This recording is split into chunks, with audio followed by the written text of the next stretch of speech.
Hey, everybody. Welcome in the building. Thanks for spending time with me. It is Tuesday night trending topics, and we got stuff to talk about. I'm so glad y'all are here. Thank you so much for stopping by. Listen, if you're here, y'all know the routine. Hit the like button, okay? Diva working, hit the like button. Show me some support. And if you're not a subscriber, subscribe, all right? Well, listen, everybody. The title is simple tonight. It's called Dear Mama. Called Dear Mama. Because as I look at some of these stories, I said to myself, like, where did this happen? Nobody in the newborn nursery at the hospital is born evil. What happened? Who raised them? Do we blame it on their mama? Or do we have to say at some point, no matter what your upbringing was, it is up to you to turn your life around? So the title is called Dear Mama. So we got the Diddy trial updates. Today is day 15 of testimony. It's really morgue. It's really day 20 because 5 days before the day 15, they selected the jury. So we got day 15 of testimony, and we had the security people from the Intercontinental Hotel talk about the bribery money, the $100,000, and who got what piece of it to suppress that video. We're going to talk about it. And we're going to talk about how Christina Courtroom, the house, what did they call her? She ran the house. She ran Diddy's house. And there was this post a while ago where he said she gets stuff done. And it was said that Christina called that hotel and was trying to get stuff done. Told that security, I need to speak to you. I need the tape. Lauren said the madam. Oh, my God. The house manager. Thank you, Savannah. She's the house manager. She called that Intercontinental Hotel and she was getting stuff done for Diddy.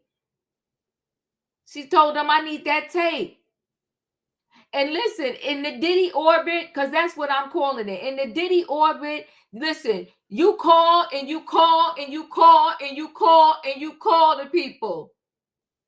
You heard how they said Diddy called her, like Cassie, like 100 times. Like, you just keep calling the people till they do what you want. So we going to speak to this one, the one that got, she was cleaning up. We going to speak to about this security that got up there. Now, it's ironic, and I'm not a lawyer. It sounds like bribery to me, but today on TMZ, they were saying that is not illegal because it's not like he paid an officer or something like that. And listen, the guy said there was a FaceTime with Cassie, and Cassie said, yes, bury that video. And y'all want to tell me these two wasn't like a Bonnie and Clyde, modern day Bonnie and Clyde. They fight, they break up, they make up, they buy some gifts, and then the next day they back to doing another freak off. You can't tell me that you don't have at least or know of at least one person in your life that's in a toxic situation. It may not be as high level as that, but it's toxic. 1 minute they're calling you, they're crying, their man done cheated, they broke up, and you go to sleep and wake up. And girl, hey, you want to get some coffee? I know you heartbroken. And the man is sleeping right next to her. That's why I stay out of grown folks' relationships. One day they fighting, the next day they cheating on each other, and the next day you getting their wedding invitation. You like, what? They together?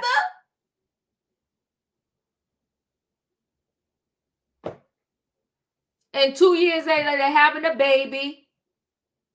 And your girlfriend is still complaining about the same thing she complained about before she said I do. People choose, and I know it's hard for people to hear this. People choose to stay in toxic relationships every day, all day long. I'm trying to figure out why the Southern District of New York wants us to lock them up over this toxic relationship. They need to give us something more. We're on day 15. Is anybody with me? Do you need more? But we're going to talk about it. Dear Mama. And why did I put him in this Dear Mama title? Because the rumors, the breadcrumbs are on the street. And it could be why Mama Combs so stressed right now is that, you know, Mama Combs, he saw some things growing up in that Mama Combs house. And trust me when I tell you, what your kids see when they're younger, it impacts them in their adulthood. It does. Don't let nobody tell you nothing different. It does. If you was hoeing in the streets, don't think your kids didn't know, or you was hoeing right in the house because you thought they was upstairs asleep. They know. They know they ain't got 13 uncles. Man, come on, well, this is Uncle so-and-so. Next week, it's a different uncle. The next week after that, it's a different uncle. They're not stupid. They're being impacted by that nonsense.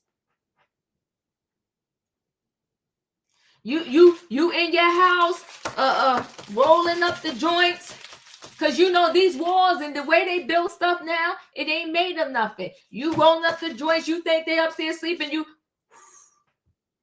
and it's going all over your house. It's going through the vents and everything, and the kids getting high too. Secondhand smoke.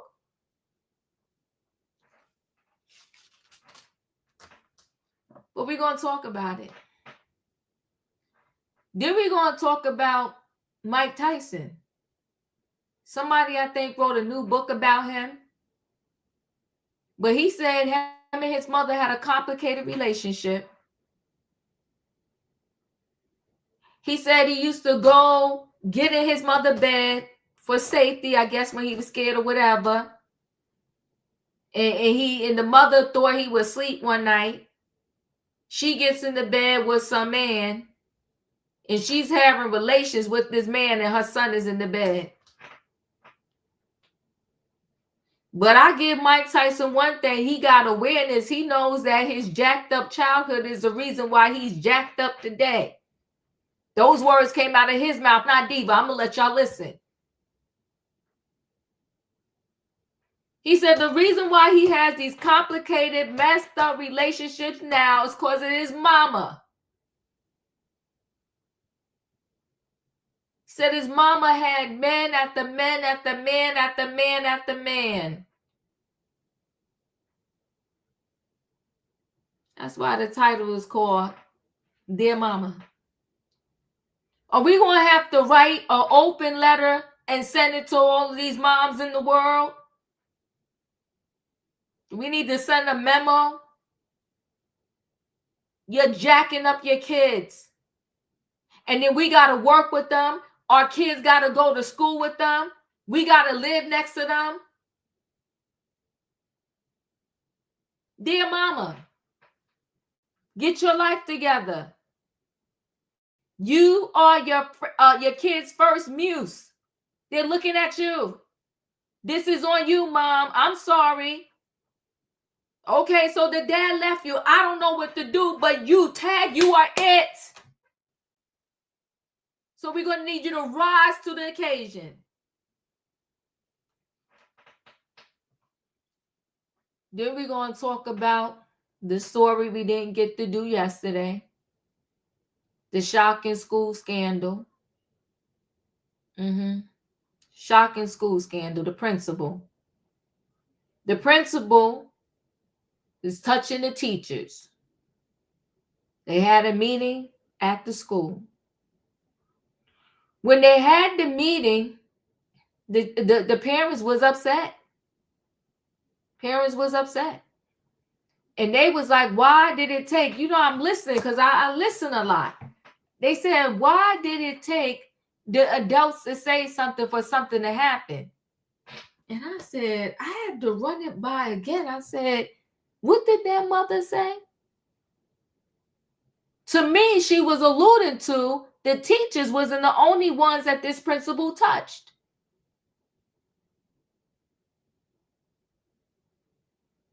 You know what I don't understand? If your kid come home and tell you something crazy and foul is going on at the school, why aren't you addressing it?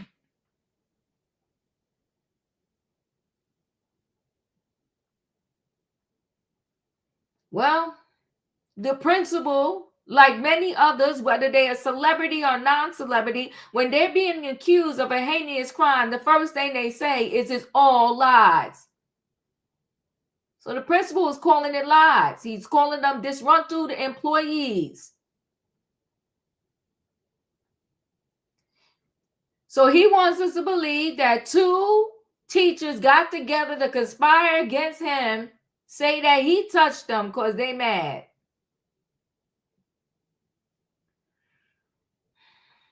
Dear mama, I don't know if his mom is still alive because he's 66, but I do want to know who raised him. You got to start interviewing these parents, the moms, and figure out, how did your kid get this way? Because somebody needs to write a book and say, here's some suggestions when raising your kids.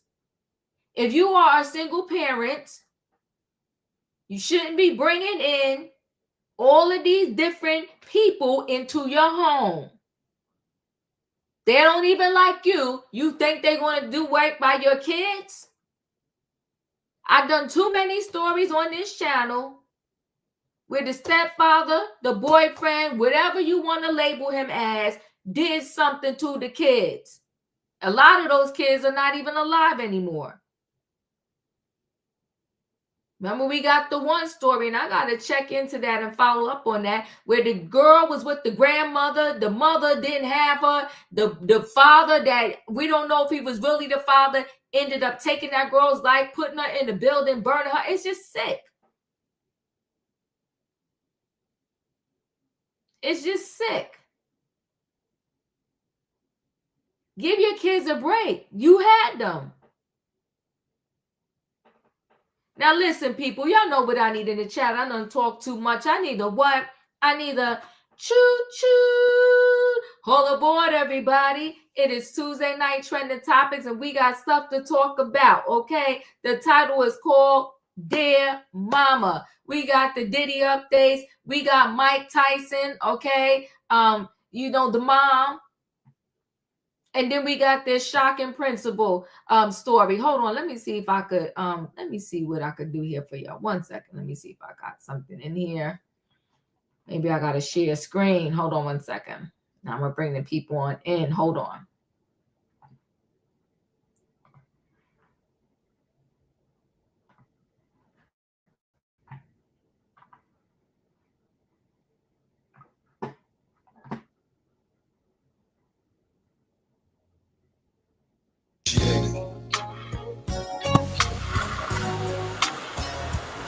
When I was young, me and my mama had beef, 17 years old, kicked out on the streets. Go back at the time, I never thought I'd see her face. Ain't a woman alive that could take my mama's place. Suspended from school, I'm scared to go home. I was a fool with the big boys, breaking all the rules. Shed tears with my baby sister. Over the years, we was poor than other little kids. And even though we had different daddies, the same drama when things went wrong, we blame mama. I reminisce on the stress I caused. It was hell, hugging on my mama from a jail cell. And who thinking elementary? Hey, I see the penitentiary one day, running from the police. That's right. Mama catch me, put a whooping to my backside. And even as a crack fiend, mama, you always was the black queen, mama. I finally understand, for a woman it ain't easy trying to raise a man. you always was committed. A poor single mother on welfare. Tell me how you did it. There's no way I can pay you back. But the plan is to show you that I understand. You all appreciate it. Don't you know it loves me, dear mama? Please, no one above you, don't you know it loves me? No, ain't nobody tell us it was fair. No love for my daddy, cause the coward wasn't there. He passed away and I didn't cry, cause my anger wouldn't let me feel for a stranger. They say I'm wrong and I'm heartless, but all along I was looking for a father, he was gone.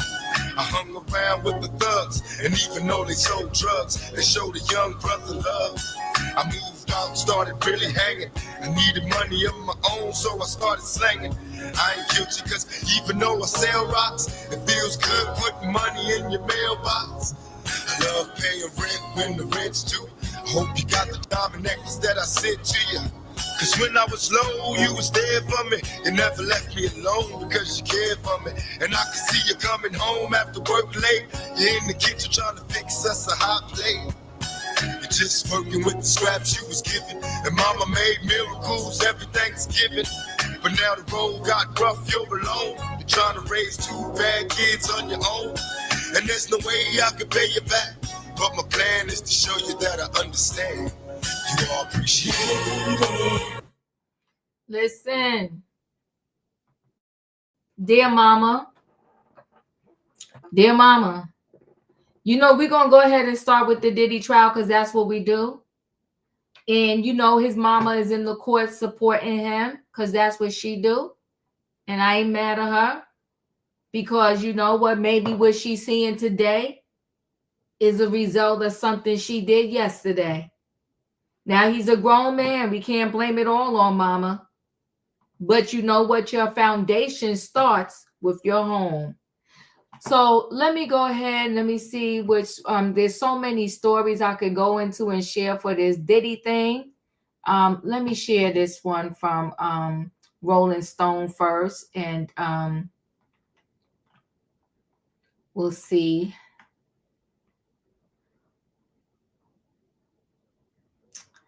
So Sean Combs trial, hotel security guard details alleged $100,000 bribe for Cassie assault video. I was nervous. I was in a rush to get out of there. The guard testified about his face-to-face meeting with Combs in 2016. That's Combs sitting there listening, and that's Mark right next to him, okay? So Sean Combs repeatedly called a hotel security guard my angel and offered the man his favorite tea during a high-stakes negotiation to purchase and bury the stunning video of Combs kicking and dragging his ex-girlfriend Cassandra Cassie Ventura in a hotel hallway in March 2016, the security guard testified on Monday. Eddie Garcia took the witness stand and told jurors he initially rebuffed the first few calls from Combs' chief of staff, Christina Courtroom, in which she sought to view and obtain the incriminating video recorded at the now shuttered Intercontinental Hotel in Los Angeles. Garcia said he told Courtroom she either needed to contact the hotel's general manager or get a subpoena. But Courtroom eventually called him on his personal phone, making him nervous, he testified. He was unsure how she obtained the private line, he said. Courtroom then handed the phone to Combs, who started playing on Garcia's sympathies, he said. Combs called Garcia a good guy and allegedly told him that if the video got out, it would ruin his career. Combs then floated the idea of coming to some kind of arrangement, he recalled. Garcia said he checked with his supervisor about brokering a deal, and the supervisor allegedly agreed to sell the video for $50,000. Eddie, my angel, I knew you could help. I knew you could do it, Combs gushed when he learned they could make a deal, Garcia told jurors. Garcia recalled being directed by Courtroom to a high-rise office building with the video on a thumb drive. When he arrived, his voice was cracking because he was so nervous, he said. Combs purportedly noticed and ordered Courtroom to get him that tea I like, Garcia said. Combs then asked for confirmation that the video on the thumb drive was the only copy left in existence. Garcia said Combs wanted reassurance that nothing was on the cloud, Garcia testified.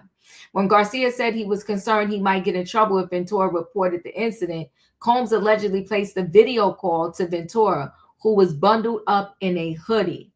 Let this guy know you want this to go away too, Combs instructed Ventura during the call. Garcia said Ventura purportedly said she had a movie coming out and wanted the incident to go away as well. He said her demeanor was calm at the time. In her own testimony, Ventura shared photos of the busted lip and bruised face that she snapped after fleeing the court on-camera beating at the Intercontinental. Garcia testified that once he heard from Ventura, he signed a declaration that the video on the thumb drive was the only copy. He also signed a non-disclosure agreement dated March 7, 2011, 2 days after the hotel incident. The documents were printed on letterhead from Combs' company, Combs Enterprises, according to images shown in court. The agreement said that Garcia would be on the hook for $1 million if he violated a confidentiality clause. Garcia said he skimmed the paperwork and did not receive his own copies of the agreements. I was nervous. I was in a rush to get out of there, he testified. Garcia said after he signed, Combs presented him with a brown bag filled with $100,000. Combs ran the cash through a machine counter in front of him, separating the bills in stacks of 10,000s, Garcia recalled. The former security guard said Courtroom was walking in and out of the room during the meeting and that Combs personally walked him out of the building, warning him not to make any big purchases that might raise suspicions. Garcia says he gave the first $50,000 to his boss and another $20,000 to the fellow security officer who agreed to turn over his ID cards to Combs. Garcia said he kept $30,000 for himself, using it to buy a used car. He said Combs called him on his personal phone a couple weeks later, wishing him a happy Easter, and again calling him Eddie, my angel. He said Combs wanted to make sure no one had followed up with him, asking questions. God put you in my life for a reason, Combs reportedly told Garcia. Said Combs ended the call saying that if Garcia needed anything, to let him know. After Garcia was excused, jurors heard the security guards' ID photos and the non-disclosure agreement shown during Garcia's testimony were extracted from devices belonging to Christina. Jurors heard that the electronics were seized when Combs and his entourage were detained at an airport the day that federal investigators raided Combs' homes in Miami and Los Angeles in March 2024. One of Garcia's numbers was saved in the phone under the contact, Eddie, my love. Combs, 55, was arrested in September and has pleaded not guilty to charges of sex trafficking, transportation to engage in prostitution, and racketeering conspiracy. If convicted as charged, he could spend the rest of his life in prison. Combs has remained upbeat throughout the trial, giving a daily wave to members of the public and the press as he enters the courtroom. During short breaks, he turns around to whisper to his family members and loved ones who filter in and out throughout the week.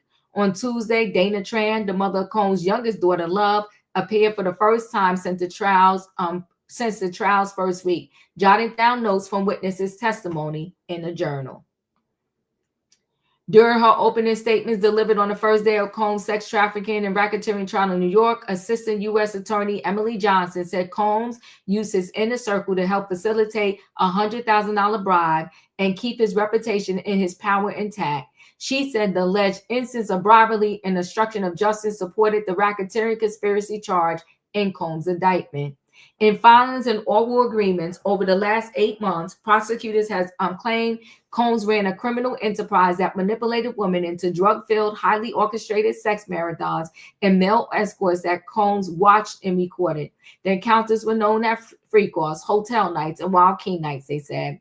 Beyond bribery and obstruction of justice, prosecutors claim Combs and his inner circle also engaged in forced labor, kidnapping, and arson. Combs' defense lawyer, Tenny, said in her opening statement that the $100,000 payment wasn't paid to obstruct justice, as prosecutors claim. This was solely related to preventing bad publicity for both Combs and Cassie and had nothing to do with obstructing a law enforcement investigation, Tenny said. She and other members of the defense team have maintained that Combs was a swinger who indulged in kinky preferences with other consenting adults. They acknowledged Ventura was a victim of an episode of domestic violence at the Intercontinental, but that they denied Combs was a sex trafficker. Cassie testified during the first week of the trial that she and Combs were at the Intercontinental Hotel in March 2016 for a freak-off with a male escort. She said her movie premiere was just days away at that point, so she was engaging in damage control when she agreed to meet Combs for the voyeuristic sex performance. If I pleased him with a freak off, then my premiere would run smoothly, Ventura testified on May 13th. Ventura told jurors that Combs punched her in the face during the freak off, and then when he caught her trying to escape, threw her to the ground and kicked her near the banks of the elevator. She didn't fight back because she already had a black eye and didn't want him to do any more damage than he had already done, she said. According to prosecutors, Combs committed sex trafficking when he allegedly used violence, threats, and manipulation to coerce Ventura and later other women into freak-offs with male escorts. This video from the Intercontinental Hotel is considered critical to the government's case because it not only captured violence, it also allegedly showed what happened when Ventura purportedly tried to flee a freak-off. Derek Ferguson, Combs' former head of finance for Bad Boy Entertainment, testified after Garcia on Tuesday. He was asked to confirm December 2011 bank statements that showed more than $3 million flowing in and out of one of Combs' bank accounts linked to the LLC of his New Jersey home. Nestled amid personal wire transfers to himself for amounts between $50,000 and $200,000, as well as a $500K purchase from Barbara Gladstone Gallery, was a record that showed Combs transferred $20,000 to Ventura on December 14th that year. He also confirmed that Ventura's parents sent Combs a wire transfer on December 23rd, 2011 for $20,000. Ferguson's testimony was technical and dry, but it corroborated the account that Ventura's mom gave to the jurors when she testified 2 weeks ago. Regina Ventura said Combs demanded she send him $20,000 via wire transfer because he was angry at her daughter for dating Scott Muscudi, the musician known as Kid Cudi. Regina said Combs claimed the money was to recoup business expenses spent on Ventura's career. In his own prior testimony, Kid Cudi said Combs broke into his house shortly before the 2011 Christmas holiday to confront him over the romance. Regina Ventura testified that she took Combs the man seriously because she was scared for her daughter's safety. She said the money was returned to her account a few days later with no explanation. Ventura previously told jurors that Combs turned violent, kicked her in the back, and threatened to release explicit videos of her in retaliation for her relationship with Kid Cudi. Ferguson said that he sporadically kept in touch with Combs, sending him birthday messages and happy holidays, but he unexpectedly received a text message from Combs on September 16th. Combs said he was in New York and wanted to meet up, seeking advice, Ferguson said. Later that day, Combs was arrested. Under cross-examination by Combs' lawyer, Mark, Ferguson said he never saw Combs break the law while working for him between 1998 and 2017. Asked if he thought highly of Combs, Ferguson took a long pause and said he didn't know how to respond to the question. Mark quickly moved on to the next question. Earlier on Tuesday, a member of the public was ejected from the courtroom before jurors were brought in. The woman had tried to communicate with Combs, yelling out, "Diddy, these MFers are laughing at you." She began to yell and curse at court officers, resisting as they physically removed her from the room. Prosecutors also noted that another person had been barred from the courtroom, adjusting U.S. District Judge Aran.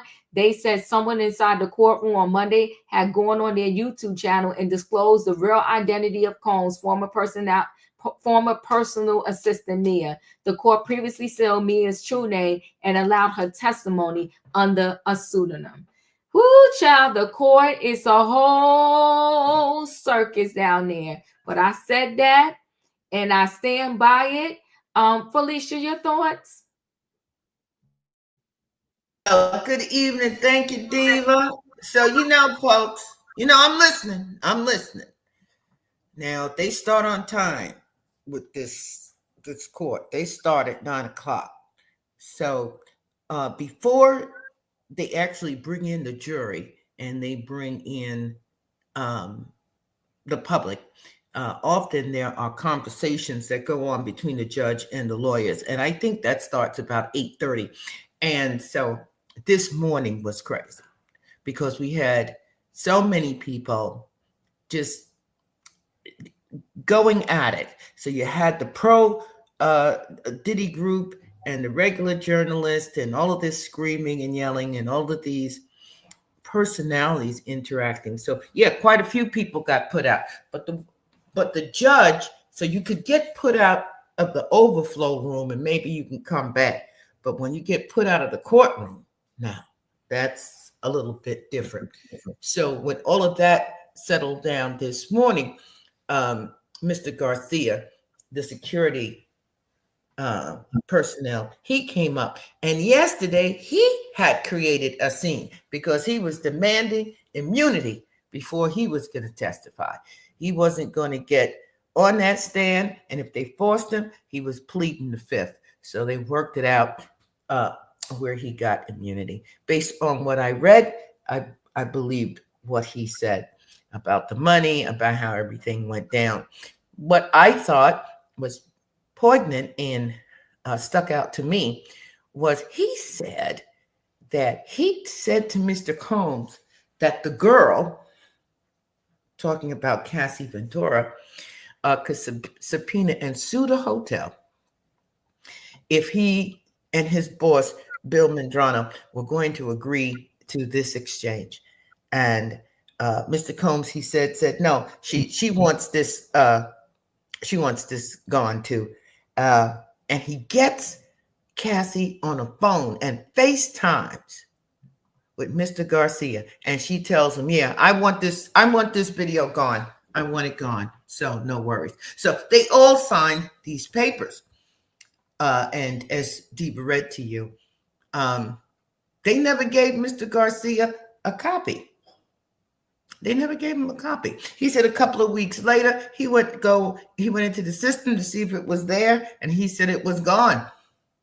And that the written record of it was also gone. So I thought, yeah, that didn't look so good for Mr. Combs today. That's what I thought.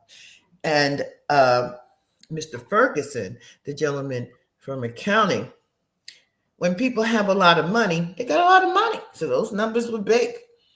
I don't really understand accounting, financing, and things like that. So I didn't know whether or not it was legit or not legit. But I think the witness was very credible. I don't know if there was illegal behavior or actions taken there.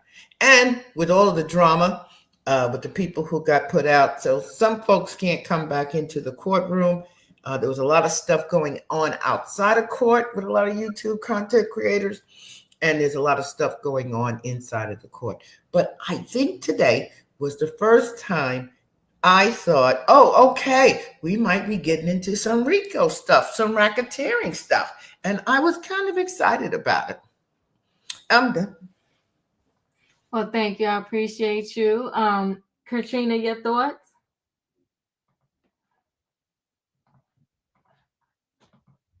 Katrina, are you there? All right. I don't know. I'm not hearing Katrina. Julius, your thoughts? Can everybody hear me? I can. Okay. So I think this is getting into the racketeering RICO piece. I hate when people do this. Like they put stuff, oh, you're going to have to pay one as like an embezzlement thing. So I think we're getting into that. I think now we're starting to see the smoking gun because I ain't going to lie. I was losing my patience. I had to pray to remain sane. Yeah,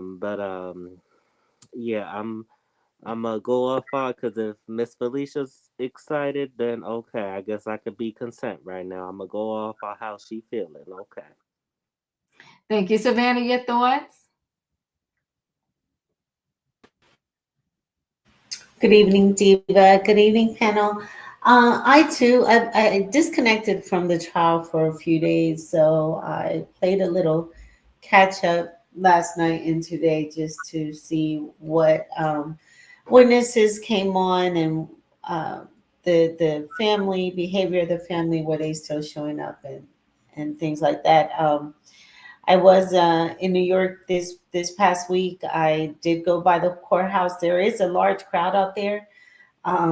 There's a lot of silliness going on now as well. So I'm not surprised about the outburst of this woman in the audience today. I understand that she's also been on causing disruption on other bloggers' YouTube channels, and I'm not sure if she's out to get her 15 minutes of fame or if she's in Diddy's camp at all. I did find Mia's testimony interesting. I think that there is a lot there. Most of these people, or if not all, are under NDAs, and they still are afraid to even tell the truth, the whole truth, and nothing but the truth. They'll give you little sound bites, but they won't really say how far they also were involved in this in the whole cover up. And I was shocked with the security guard today, Garcia. Um, he did all of this for just $30,000 when because it took more than just him to cover this up for Diddy.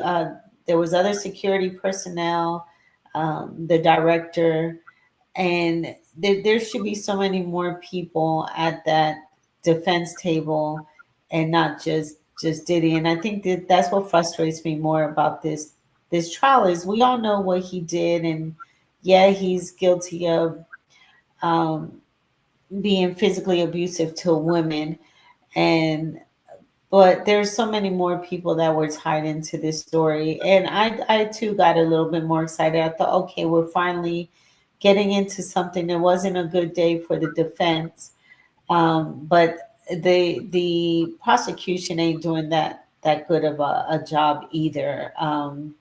All this salacious, what is that, soap opera charges at the end. We've been building this up for a year, and we're in week 4. We should have some real serious charges and evidence being presented right about now. And I'm still waiting for that moment, and I haven't got it. But I did get a lot of insight from Mia yesterday, and I think there's still a lot of key players that need to be on that witness stand. So I'm hoping that they do a lot. The prosecution does better this week.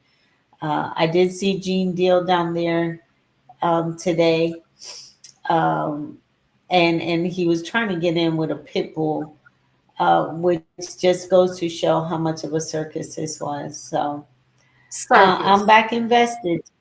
It's a circus. It's a It's circus. a circus. Everybody's saying that Diddy's going to get on the stand. My advice is he should not. But I think if he get on that stand, he going to sink his own ship. But let me see if I have. Let me just see a video I think I have here that I just want to share. Hold on one second, and then I'll come to you, 48. Do you think Diddy's going to testify? Do you have any idea of who might go and be on the stand? I don't think you'll be able to keep him off of there. Really? Because I just don't think so, because he's charismatic, he's smart, and he don't have nothing to hide. You don't have anything to hide. Well, with all the allegations that have come in, I have to tell you, I'm not sure how many more skeletons could allegedly be in one's closet than what has come out in terms of what they have alleged. And to that end, I have seen his family in court. I've seen his mother, his sister, his children, his daughters. Of course, his sons are there as well. I'm not the youngest among them. What has it been like for his children, some of whom lost their mother tragically just a few years ago? Yeah, and I want people to understand that as well. These are children, right? Mm-hmm. That the only living parent is Puff, right? They have to sit there maybe 10 feet, 15 feet away from their father. They can't hug him. They can't kiss him. They got to whisper to him and throw signs and stuff like that to show them that they love him. And it's heartbreaking for the girls. He wasn't there for their graduation. Mm-hmm. He wasn't there for the prom. He wasn't there to to send them off to school and none of that. So it's heartbreaking. I did have a conversation last night. We had Suge Knight on the program, and he was calling in from prison, and he was talking about similarly what you talked about, whether Diddy should testify. He seemed to think that it was in his best interest to testify. Otherwise, people would feel like he had something to hide. Now, obviously, the jurors are going to be instructed that you cannot hold against somebody who doesn't choose to testify. Right. But one thing he did say was he believed that Diddy would be okay because he thinks that President Trump would ultimately pardon him if he were convicted. President Trump was asked about that today, and if he would pardon Combs, and he didn't dismiss the idea. But if Combs is pardoned, do you think, if convicted, will the president pardon him? I would hope that he do.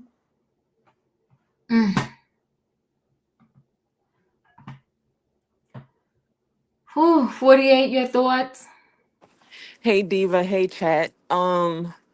Okay, so I kind of agree with Felicia and Savannah. I think their strategy was probably to like try to hit us with salacious sexual stuff, but then we quickly got bored and then they hit us with the Rico for real. I felt like today was really like okay, we getting into the RICO charge. But I also agree with Suge Knight. I think it kind of works in Diddy's favor too, because like that reporter said, it's so much already out. What more can they come with? And to me, honesty is best. If he's trying to get the least amount of time, you need to get up there and let him know he was addicted, he was an alcoholic, he was out of his mind. He need to speak for himself, in my personal opinion. But I do think that we're starting to get into them RICO charges, and I'm excited about that. Thank you. Julius, your thoughts? I already went, ma'am. Oh, you did, and my screen shifted. Wayne, did you go? No. I was going to say, for me, I mean, it's been nothing even close to a smoking gun. If this was a DV case, then that video of Cassie, that'd been a smoking gun. Right. And you have a jury, they got something to hold on to. If the jury's anything like me, you still try. What is it? Everything is edgy. DM, edgy on trafficking. So it's nothing like that you could say 20 years to life. He deserves it. There's nothing been close that these people could rule on, 20 years in prison. Because everything, I mean, I'm not saying more stuff is not going to come, but right now it's like you don't have nothing to hold on to try to feel like he guilty. Oh no, he not guilty. So I think, until they bring some more stuff to try to find this man guilty, nothing has stuck. They come back to the DV all the time. They managed to get back to when he did that to Cat. When he did this, it's like they want to keep that forefront. Where's the stuff that should be forefront that they will be talking about that they're bringing him in for? So it's like I said, I haven't seen nothing close to a smoking gun. And I can only imagine what those 12 people, those 12 jurors are thinking like, how do we rule? That's it. Thank you. I appreciate you. And Katrina, did you go? No, I didn't go, Diva, but I'm with everybody on the panel. I don't see what's going on other than the people at the hotel hiding, the information because he paid them, um and then the hotel had to pay Cassie $10 million. So they really was out of more than what they bargained for. You get paid what was 100,000 split between three people, four, but you end up paying out $10 million. As we said, that's the only thing that, like, he was trying to sequester evidence, trying to hide it or whatsoever, and he paid for that. And the people don't take go on the stand unless they get an NDA or they get immunity.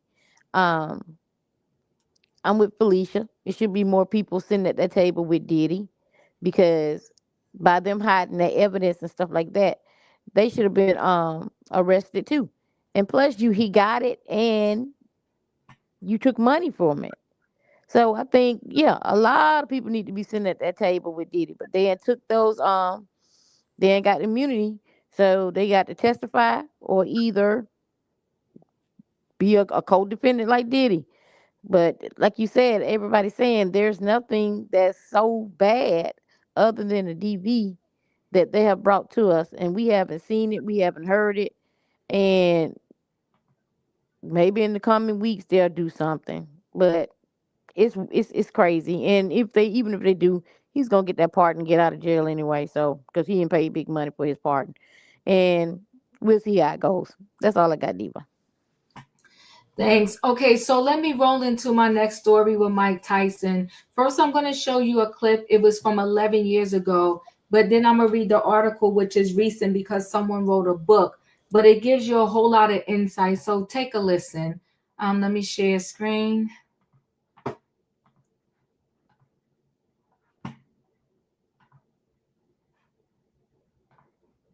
Hugely important person in your life. Do you think you would have even made it out of your teenage years without your mother? I don't know. My mother was a complex woman that had a lot of men issue. You know, she didn't have a good, she didn't have a good common decency with men. Her and men didn't get along well, except her last boyfriend who stayed with her till she died. But she was just one of those ladies that always had men admirers, you know, and being a woman, being the strongest woman figure in my life, and when I see her be disrespected by these men and she accepted, that allowed me to have not really functional relationship with women. You think it affected you? 100%, yes, 100%. Because, you know, you'll see her and a guy fighting her, scolding a guy with water, a guy beating her, and then next thing you know, guy buys her presents and they're friends again. And that's been my life for the women I've been with. We have conflicts, we fight, you buy them a gift, and now we're friends again. And not addressing the issue that caused me to buy this gift to make them happy again. You know, very few women in my life have not been driven by materialism. You did a very special thing for your mother. You had her body exhumed, and you put her body in the most expensive coffin that you could possibly buy. Why did you do that? Hey, listen, that was probably for me. I don't know. Why would you? She was dead. How could that? How could you enjoy that? You know, maybe if that's my guilt of being a horrible son. I don't know why I did it, because I could. But was it your way of thanking her, albeit belatedly? Maybe it wasn't thanking her, but maybe to tell her, show that I love her, you know. But that's how my life has always been, to buy my love, you know. Maybe that wasn't a good idea either. Did you ever get the chance to tell her that you loved her? I don't know. We didn't have that relationship. I always hugged and kissed her. My mother, I think my mother was disappointed in me as a person. You know, I did a lot of bad things. I've robbed a lot of her friends' houses and stuff like that. So my mother, she didn't have hope for me. And I came from upstate New York with cuss telling her I'm going to be the world's greatest fighter. No one could beat me. She thought I was insane. I'm 14 years old, so she must have thought I was insane.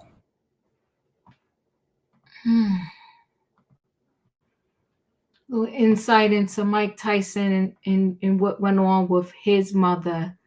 Let me share screen again. I'll give you some of this article because it's a lot.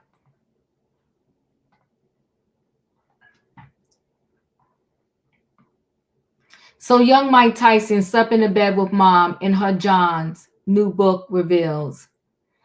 So Mark, newly released book, Baddest Man, The Making of Mike Tyson, provides an in-depth examination of the iconic boxer's formative years, highlighting how his unstable childhood influenced his path to becoming one of America's most recognized cultural figures. Among the most startling revelations is Tyson's experience as a young child growing up. Whenever he was frightened and crawled into his mother's Lorna's bed, he would hear her laying next to him, engaging in relations with a lot of men who frequently mistreated her. Tyson's mother, Lorna Mae Smith, worked as a prison matron for a while at the notorious harsh New York Women's House of Detention, the House of D, a dehumanizing and overcrowded jail, marking the grim environment into which Tyson was born. His biological father, Jimmy Curley Kirkpatrick, was a sharecropper's descendant with a contradictory nature, part protector, part hustler, and largely absent from Tyson's childhood. Tyson's uncertain paternity also marked his early life. He was initially told his father was a Jamaican-born cab driver, but his mother Lorna later identified Jimmy Curley Kirkpatrick as a known pimp in the 1970s in Brooklyn. Tyson preferred the latter explanation because a pimp's son had more status than a cabbie's, as he explained in his 2013 one-man show, Undisputed Truth. Well, Mike, just some similarities here. Diddy's father was said to have been from the streets. Just talking here, connecting some dots into different personalities, so forth and so on. When Mike was 7, 2 years after the House of D had shut its doors, and amid a recession in the city's mounting financial crisis, Lorna and her kids were evicted from their bedside apartment. For a time, she worked as a nursemaid, but their existence became nomadic, each move taking them deeper into Brooklyn in poverty. They slept in their clothes for lack of heat. Fires from adjacent apartments were a constant threat, as tenants or squatters lit them for heat and landlords for the insurance money. My mother would do whatever she had to do to keep a roof over our heads, recalled Tyson. That often meant sleeping with someone that she didn't really care for. This is what I hate about myself, what I learned from my mother. There was nothing you wouldn't do to survive. He slept in his mother's bed too. Not that it afforded much in the way of protection. It was a violent household. Lorna's boyfriend Eddie wasn't above smacking her around. Then again, Lorna would smack right back. Once Mike tried to intervene. Eddie punched him in the stomach, maybe the first time he went down from a body shot. Anyway, you needed more than a lisping mama's boy, a little fairy, as Mike was already being called on the streets, to subdue Eddie, a stocky guy who worked at an industrial laundry.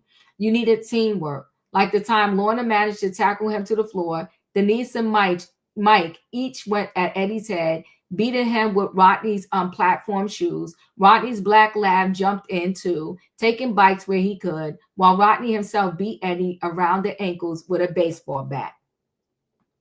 With Kirkpatrick largely absent, Lorna, a mother of 3, got caught up in the street life while battling her own demons, according to Tyson.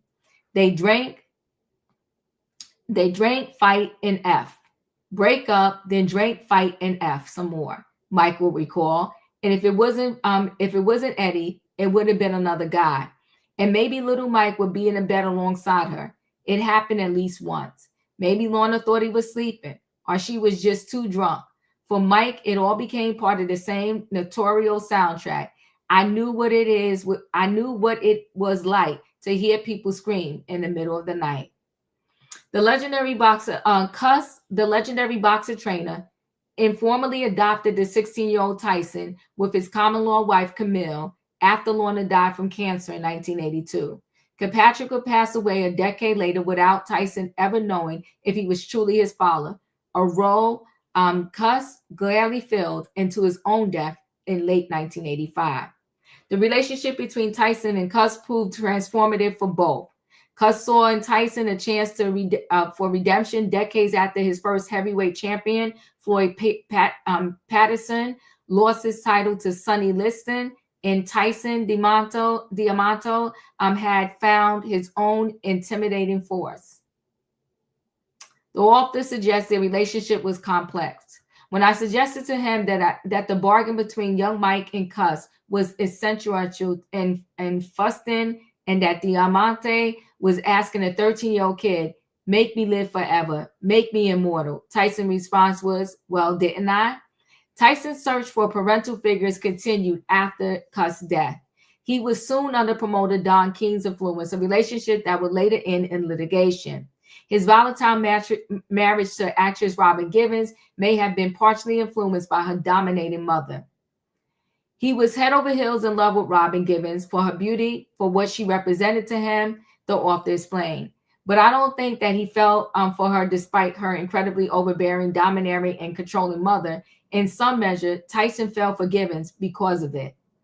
Tyson even asked his court-appointed psychiatrist, Marilyn Murray, to assume a maternal role, telling her, "I'm realizing right now I need a mom. Would you be my mom?" Rather than focusing on Tyson's well-documented troubles, his legal issues, his 1990 loss to James and 1992 conviction offers a surprising, hopeful perspective. When I look at his life now, how the hell did we get here? The author reflected. I'm sure he thinks that too, because one thing that Tyson, the people in the Tyson camp, and his antagonists like me in the press could all agree on was he wasn't long for this world. The biography concludes with a glimpse of Tyson's present life, a twinkle scene of him watching his 12-year-old daughter practice tennis. For Tyson, such moments now mean more than any boxing title. Though he may not have found substitutes for his parents, he's ensuring his children won't experience similar voids. Maybe the real accomplishment in his life is making either Cuss or himself immortal, the author concluded. It's actually being alive at 58, being a dad, watching his daughter play tennis. Holy S, who could have imagined that? Released Tuesday by Penguin Random House, Baddest Man is the first installment of the author's two-part Tyson biography, with the second volume set to cover his later years and continue personal evolution. Oh, dear mama, that's the title of tonight's live. Felicia, your thoughts? Wow, thank you for sharing this, Diva. One thing about Bedford-Stuyvesant, Brooklyn, we've had so many great people come out of here. And Iron Mike grew up down the street from me. Yes, he did. And many of us could see that he was kind of a quiet kind of kid, very, very much a loner. But I would never have imagined the hell he was living in his home. One of the things that Mike would do, he would train pigeons. I don't know if everybody knows what a pigeon is, but he would train pigeons and they would come to the rooftop and he'd be up on that rooftop for hours with his birds. And as he went on to become very successful and very wealthy, he still trained pigeons. But to hear the interview that he did, talk about evolving and changing. We always wanted the best for each other, for everybody coming out of this part of Brooklyn. We're a community of immigrants. We're a community of the working poor. And the dream is to continue to work that the generation and the generation and the generation behind you rises above poverty, rises above ignorance, rises above that monolith that we talked about last night, and want better for your children. And so if it took him 58 years to get to where he is, well, amen. And his strength to come forward to speak so openly about what he and his mother and his siblings, I mean, that piece with the brother got the baseball bat and so-and-so got the frying pan. It's a very common scenario in many homes, regardless of race. It's usually driven by economics. And his mother was struggling economically. So when I'm thinking about that moment, I'm going to get this book because clearly Mike had an epiphany. And it came late for him, but amen, it arrived. And so he's now in what you may want to talk about as a butterfly stage. He's coming out of that cocoon. He's not carrying all of this stuff no more by himself. He understands the origins of what he was exposed to, developed a lot of who he became. Now, what do dear mamas do? We know what we have to do better. And the first thing is you got to stop listening to all these lying women. These women out here lying. They lying night and day and night. Who am I talking about? Let's talk about Cassie, Capricorn Clark, all these people wanting to pursue fame and fortune. They want some stuff. They're not looking to have honor and dignity. They're not necessarily looking to have a moral life. They're not looking necessarily to have God be the head of their household. And they're certainly not looking to love and protect on their children, as we saw what happened last night. And so when I say, listen, there is nothing wrong with companionship. There's not a darn thing wrong with dating. I stand with Diva. Don't bring these people into the home of your children. If she don't have their own place and it's child free, that we can't go there. So let's find, because listen, Bonnie and Clyde tell us all kind of hotels take you in.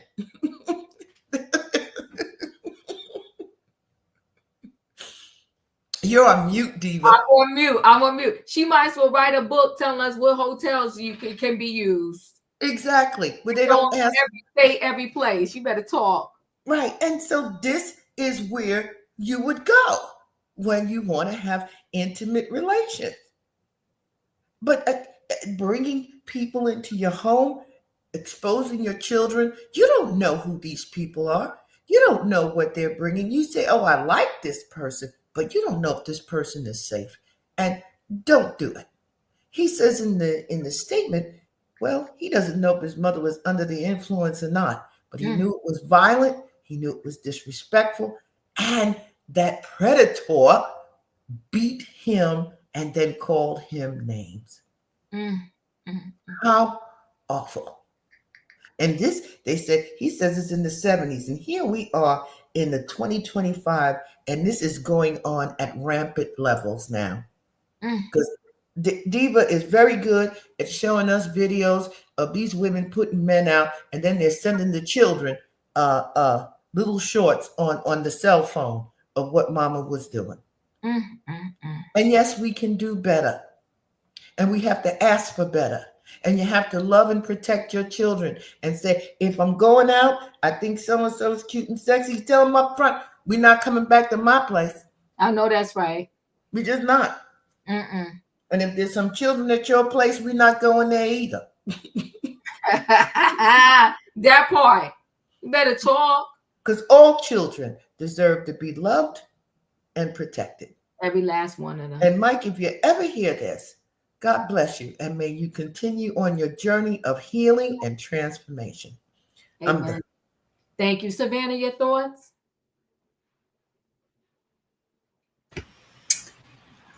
I like Felicia, I'm going to go ahead and get this book. I am intrigued, and I love seeing the transformation of Mike Tyson from the out of control heavyweight boxer that was unbeatable from the 90s, 2000, to seeing this man who has finally seemed to be at peace, and is coming and is speaking his truth and his story. I know that that Mike recently was in North New York, also giving out scholarships in honor of D'Amato for believing in him and changing his life. And so Mike goes every year up to the Catskills and gives out scholarships in Gus's name.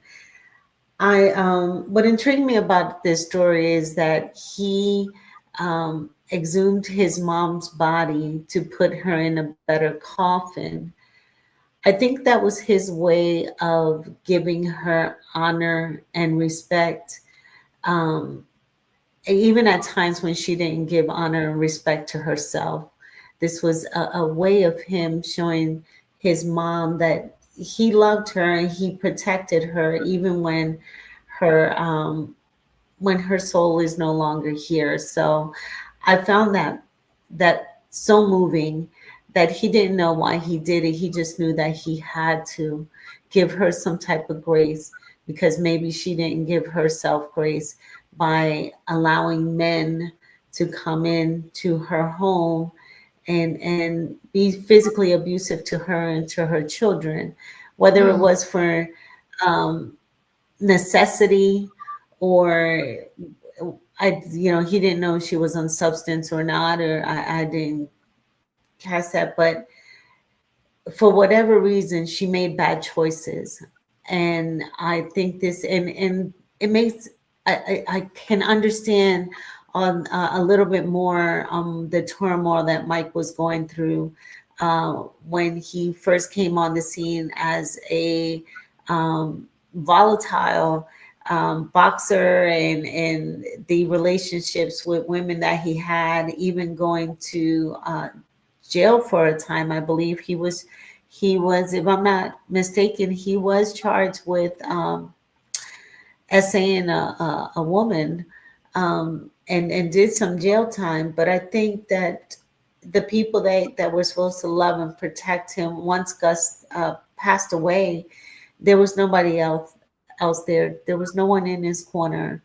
And I'm glad that he's finally coming to some type of peace. And even the interview he did last year with on Club Shay Shay makes a lot of sense to me now. So I definitely am going to get the book, and I'm glad to witness this transformation of Iron Mike. Thank you. Katrina, your thoughts? Yeah, now I see. Yeah, I see why he treat women that way, because the men didn't respect his mom. So I guess by him being a guy, he didn't respect the women that disrespected the men that disrespected his mom. So so I guess that's the way that's why he was so violent towards women. And I'm glad that he has came to reality to realize, that's where my problem begins. That's where my problem stems from. And I'm like, lady, I know you said they had one room or whatsoever. So the men couldn't actually respected his mom, especially you having relations while a child is in the bed. That is so disgusting and gross. But I know he said that she had to do what she had to do to keep the bills and stuff going on. Um, and that's all. I feel sad for him a little bit.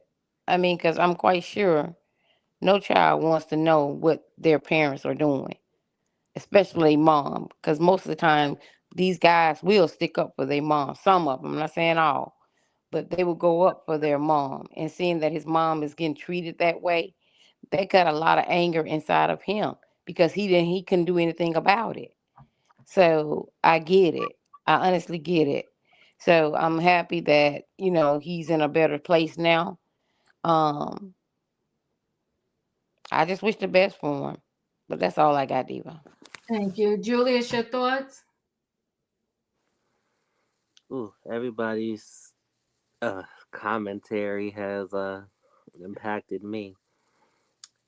I do want to say it's good that he's sharing his experience, especially from the child's point of view. When I'm on Reddit, I always hear stories like this where the child is disregarded for the parents' simple wants. They're not valued, they're not loved, they're not protected. And it impacts them. And I have this one message, and I think, especially like what Mike Tyson is saying, it's okay to be picky. Don't rush at finding love. It's okay to be picky. Because if you have children, love, value, and protect your children first. Like the grading system in the colleges and the schools. If they ain't meeting the criteria, if they ain't showing improvement, y'all know what to do next. Be picky. Wayne, your thoughts? You know that old saying, it's not how you start, it's how you finish. Mm-hmm. And I'm glad that at some point in his life he realized he needed some professional help. And I swear, he must got the best they could find for mental health, his psychiatrist, because the way this man talks is just unbelievable. His articulation, he used to speak with like a lisp, like static, all the time. His dialogue, it was unbelievable to see him like that. And that I'm glad that he at 58, he's able to enjoy a life, children, and he's happy. The main thing, he's happy. So I give him an A+ because he worked on that mental health. I mean, as much to where he asked the psychologist to be his mother, psychiatrist to be his mother. So it sounds like he did his homework, and this is the results of it. That's it. Thank you. 48, your thoughts? I also agree with pretty much everybody on here. There's nothing like healing joy. You know, in that comes everything that you find in yourself. I can relate to some of Mike Tyson's story. So like Felicia said, you know, it's good no matter what age. When you come into like peace within yourself, it's nothing like it. It's almost like finding God, I promise you. So like I'm happy for him. So yeah, that's all I got. I appreciate you. Come on now. Find that peace. And he recognized where the root of it started. A lot of times people can't kind of settle themselves or resolve their problem because they don't dig deep enough to find out what is the cause, the root cause of this situation. And he recognized the root cause. He said, I saw my mother. They fight, they have sex, and you buy gifts, and then you start the broken cycle all over again. And he acknowledged that most of his relationships was transactional. It was based on what he could give them. So, you know, I put this story together with the Diddy story because this Diddy thing happens all the time in different forms. But there's a root cause to why the person is the way that they are. And even if he gets out, not saying either way, whatever goes down, whether he gets out or he stays behind bars, Diddy needs therapy for multiple things. And sometimes psychiatrists, they don't just diagnose person with, they have multiple diagnoses. And he has several. But I think before they do anything, they got to get him off of the substances. But I'm going to roll into this last story. And this is a principal who was touching the teachers. Let's listen. Out of Queens, a public high school principal now facing charges for allegedly forcibly touching two victims repeatedly. The 66-year-old administrator denying all accusations. The rest of the school leadership trying to calm concerned parents this evening. Our Sonia Rincon has details in Astoria. Parents left a meeting tonight at the Academy of American Studies here in Astoria, frustrated and anxious about the arrest of the school principal last week. I want to know what the plan is for addressing this with the children. The meeting with the local superintendent was streamed for those who couldn't go and meant to answer questions. Principal Basel is not running the school now. But he's the principal. I'm asking you, is he legally the principal? He is not engaged in the day operation of the school. But some parents say there was only so much information it could provide. It's an active investigation. They can't comment on it. Parents are not happy about that. So parents commented on it. What they do know is that Principal William Basel is facing charges of forcible touching and 5 counts of third-degree sexual abuse, according to a criminal complaint, for allegedly groping 2 adult women who work at the school, grabbing their inner thighs without their consent, and in one incident, allegedly blocking one from getting out of a vehicle while touching her inappropriately. He has since been reassigned, according to his attorney, who tells Eyewitness News Basel denies the, quote, baseless and vindictive allegations manufactured by 2 disgruntled employees, and that they're confident the district attorney, upon examination of these charges and allegations, will fully exonerate Principal Basel.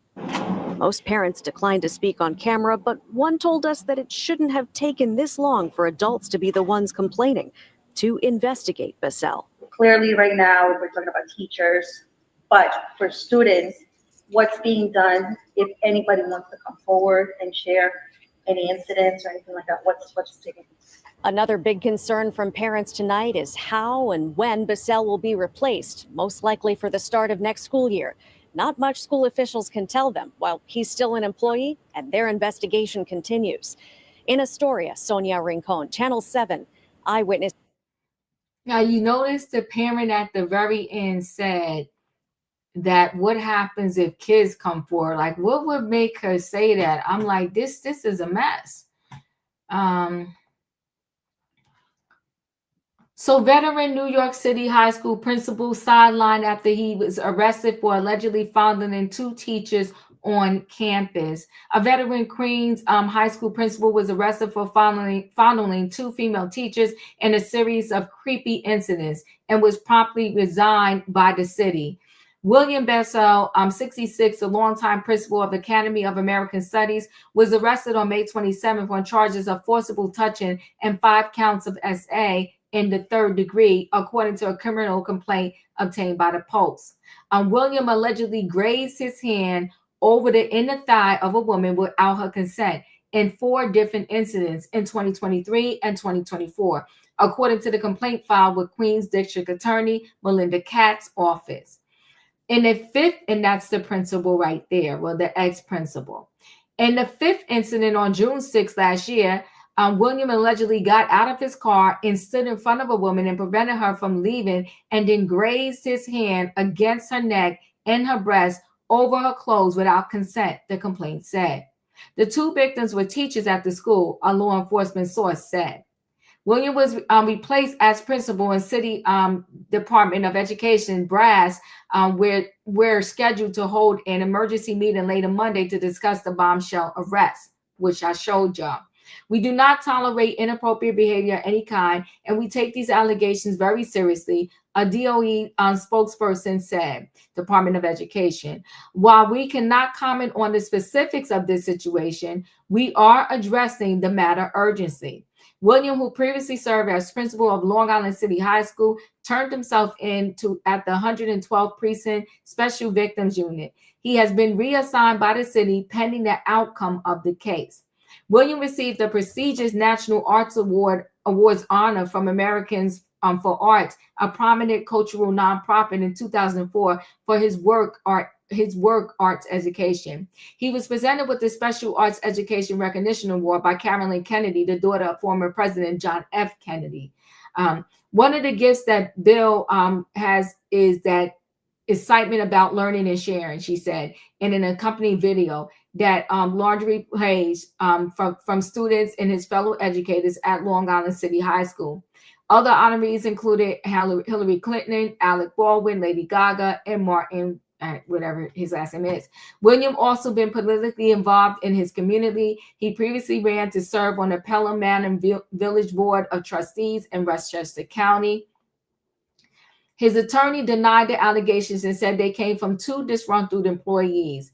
Principal William has dedicated his 45-year career in education, 31 years as a principal, to fostering a safe, respectful, and inclusive educational environment, lawyer Kendra Monty said in a statement. He maintains his innocence and fully cooperated with any and all investigations to ensure the truth is brought to light. Monty called William a tireless public servant and family man married to his high school sweetheart. We categorically and unequivocally deny these baseless and vindictive allegations manufactured by 2 disgruntled employees whom also maintain a friendship outside of their employments, the attorney said. We are confident that the district attorney, upon an examination of these charges and allegations, will fully exonerate Principal William. And that's that. Felicia, your thoughts? I did some quick research. Yes, I did. Okay. This is a highly performing, good school. It's a good school academically. It's a good school in terms of pre-college prep. It's a good school in terms of location. Good school in terms of resources. but there's something wrong with the culture. 67% of the kids said they're not happy. They're not happy there. I didn't get the demographics, but it seems it said the average family income is around $100 and some odd $1,000 a year. So based on what I read, I would like to know the racial ethnic piece, because that may dictate what the culture is and how people respond when there's things that's happening to them. Do they go quiet? Do they not say anything? Are children told to, what is it, be seen but not heard? That kind of thing. But I didn't get that. So academically, it's really a very good school. But something else is going on there. And that statement that they just read sounds like somebody who's guilty. What is it? Unequivocally. Yeah, blah, blah, blah, blah. Went on and on and on. So that makes me sit up and pay attention. Like we're really going way into, and I really detest that term, disgruntled employee. I don't like it. I don't like it. You have so many employees who can be unhappy at their job, but when one files a lawsuit, an official complaint, now you're a disgruntled one, So we'll see. We'll see what happens here. I think he's going to have to step down based on that picture you just showed us. And I'm not trying to discriminate in terms of age, but he's past the prime, and it's time for the old man to move on. So if his filter is deteriorating and he can't control himself, he needs to go. He's around children. So if these two women have come forward and they have put in a police complaint and they have filed an official complaint and they're going to investigate, I believe this guy is out. I'm done. Thank you. And got the nerve to add that he's married to his high school sweetheart. Okay, and that don't mean he ain't a predator. Savannah, your thoughts? Right, Diva. I have more questions than answers on this story. And then I have an issue with them saying that, he wasn't suspended. He's actually working somewhere else with pay. So I have a lot of questions with this story. The two alleged victims, did they get together, converse? They find out that was this simultaneously, or if he was doing this to them, did they not think that maybe he was harming children? Is there, because I too thought the same thing. What if children come out and saying that this principal was inappropriate with them? So I think there's more to this story that we need to follow up on. But my issue is that he's somewhere else. He's not behind bars. He's not home with that ankle bracelet on, or and it's just unfortunate that here we are in 2025, and our children are not safe in the place that they spend so many hours because of predators. So I do have a lot of questions on this story. Thank you. 48, your thoughts? I think that women should start like socking people in the face, like assault them. I just, probably because of like my past, when I was of age to protect myself, there was no one that was going to violate my space, my person, none of that. So I just wish women will start defending themselves in the moment. Punch them in their face, kick them in their balls, do something. Just don't, and make a complaint, but physically leave your mark on them. It's just like, it's so sickening. He looked like a weirdo. That's all I got, Diva. Thank you. Julius, your thoughts? Whew. This the parents are scared. Parents are scared. But I want to bring something to everyone's attention, and this is how I look at it. Catch 22. Keyword.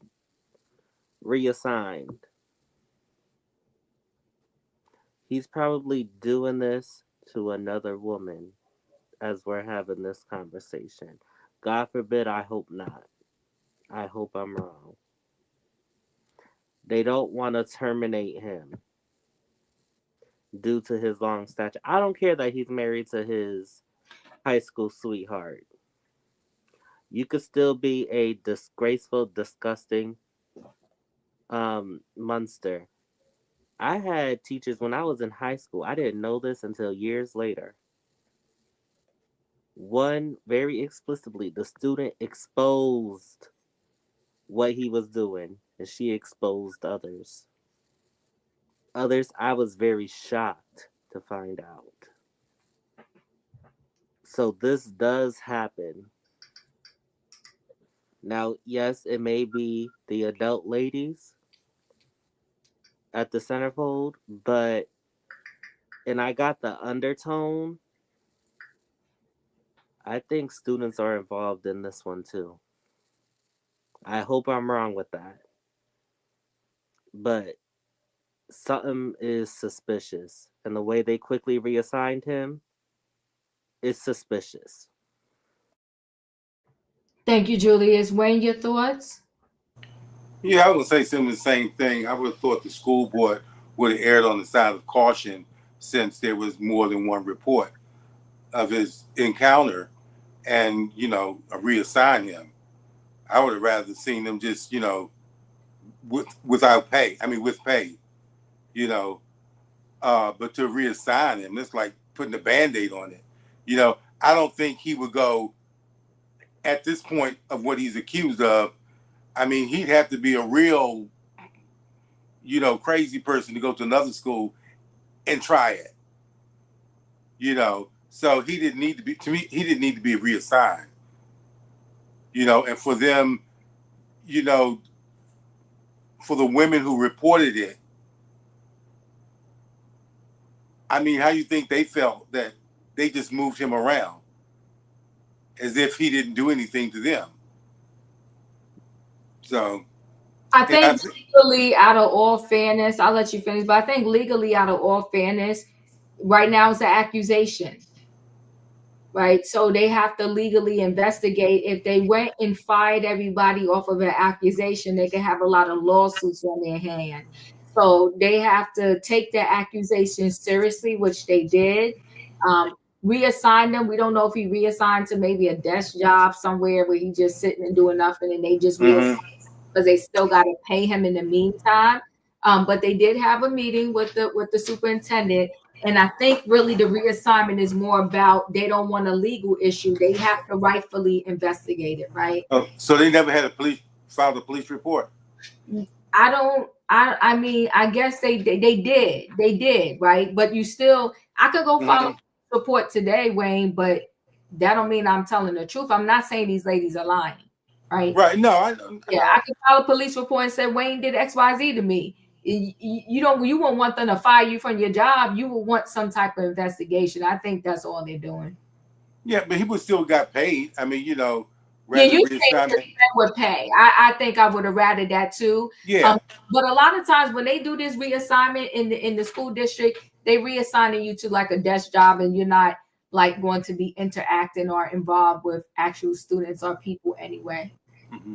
They'd be a fool if they did that with this serious accusation, especially the parent the parents a little scaring me by saying, well, what happens if students come out? I feel like then you knew something about this principal and nobody was saying nothing. And I think that school, like Felicia said, it's a top school, whatever. And your parents, it's like, you're going to go here.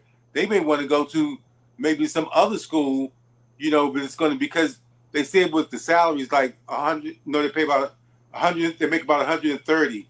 You know, so it's like, no, this is a good school. The stats show this is a good school, but they ain't happy.